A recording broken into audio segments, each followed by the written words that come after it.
Hi, I'm Tim Sales. How do you determine what is valuable information? Do all authors have the same value to you?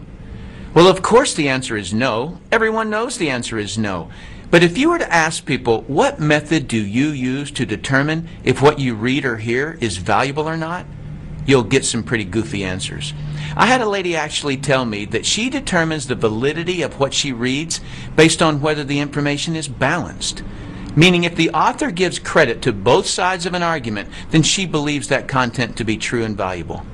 That's pretty goofy because based on her belief, if someone is absolutely certain about their subject, she doesn't trust or value it. Another person claimed that it depends if the website or presenter looked professional.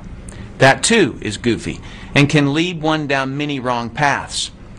My former profession was underwater bomb squad. The information we operated on meant life or death. I learned there how to place the correct value on what I read or heard.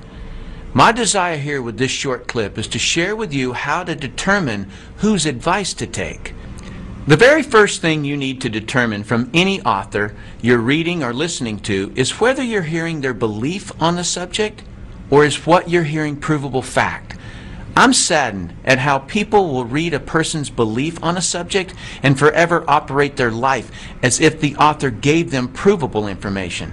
I remember a history professor giving the class his religious beliefs as if it was factual. The sad part is there were people who took that professor's belief mostly because he appeared to be an authority to all of us. But the information he gave us on religion was his beliefs only, none of which was provable. That being said, you have to be very careful in reading or listening to statements of so-called facts that mislead you. As an example, I recently read, your odds of making big money in network marketing are lower than winning at gambling in Las Vegas. Well, factually, the highest odds you can get in Las Vegas is the roulette table at slightly under 50-50 odds. So the author's statement is true. But how the author tricked you was by implying that making money in network marketing is based on odds or chance. It's not. It's based on performance. So the whole statistic is actually irrelevant. Had the author actually succeeded in network marketing, he would have known this. The author also tricked you by taking the statistic out of context. The author didn't tell you that no business venture in the world will give you those same 50-50 odds.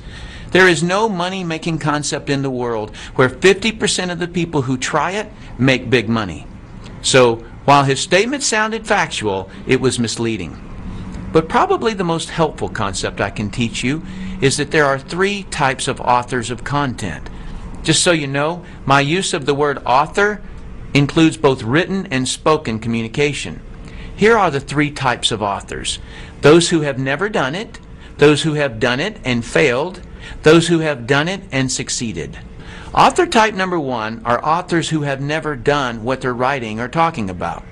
Newspapers, magazines, television writers, and reporters rarely have done what they're writing or talking about. Their information comes from hearsay and as an outsider looking in.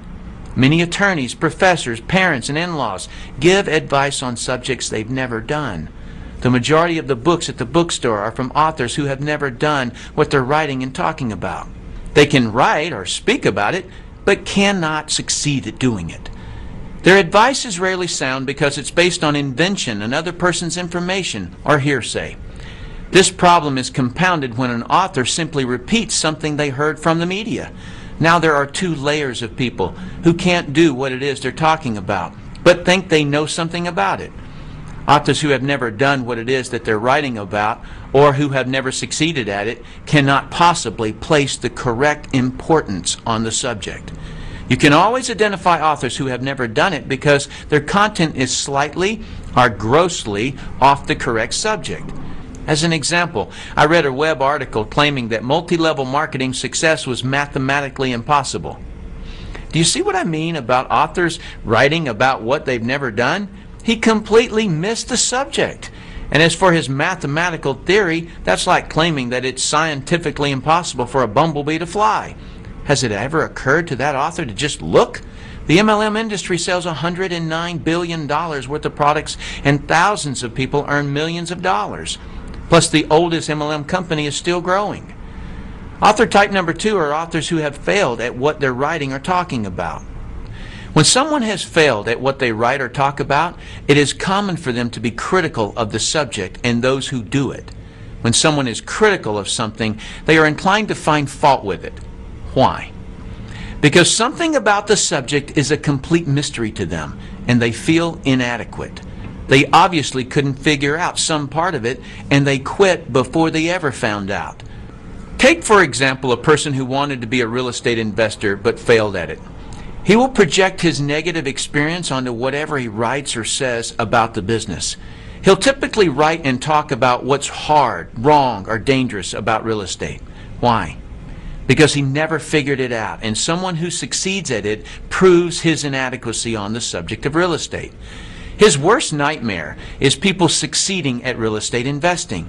His negativity may focus on the aspect of real estate investing that caused him to fail, but more than likely he doesn't know why he failed. So he tries to make everything about real estate wrong, including anyone who does real estate. Just a warning, on every subject there are more people that quit at it than people who succeed. So you may find much more negative information about your subject than positive information. Do not take advice from authors who have quit at what they write or talk about. They are resentful and do not want you to succeed where they failed. Others' success only proves their inadequacy. They may claim that they only want to protect you, but in reality, they only want to protect themselves from a sense of failure by preventing you from trying and succeeding. Author type number 3 are authors who have succeeded at what they're writing and talking about.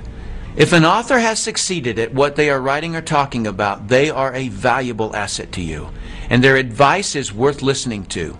They know what is important and what is not important about the subject.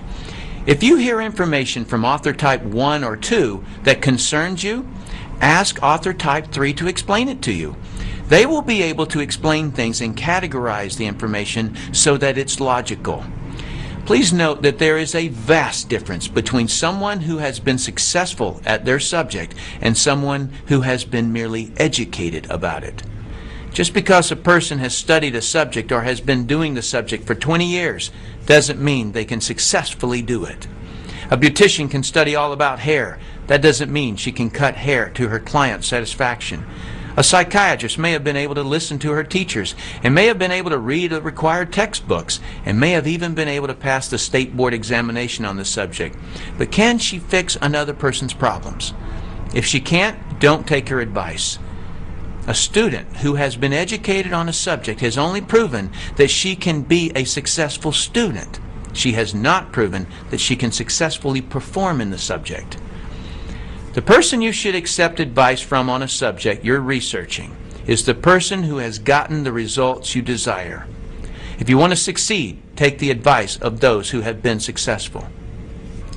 In conclusion, the easiest advice in the world to give or receive in business or money-making ventures is don't do it.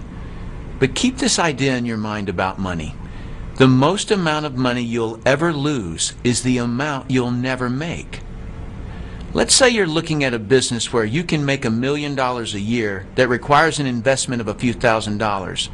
There are people making that amount in the business you're researching, but someone gives you the simple advice of don't do it. So you don't. You may think you saved a few $1,000s, but what you really lost was $1 million a year. The cost of that poor advice you took was way more expensive than the few $1,000s you saved. If you read a website or listen to someone that is recommending you not do a particular business, just ask them for a better alternative where the same return is available. And of course, don't take their advice unless they've succeeded in the business they're recommending. I personally do not have a stake in what you choose to do in network marketing. But being someone who has been financially successful, it's heartbreaking to me how many people are stopped or derailed by some author who doesn't know what they're talking about and shouldn't be giving advice on something they haven't been able to succeed at. Thanks for watching this clip. I hope this information helps you to determine whose advice to take. I'm Tim Sales.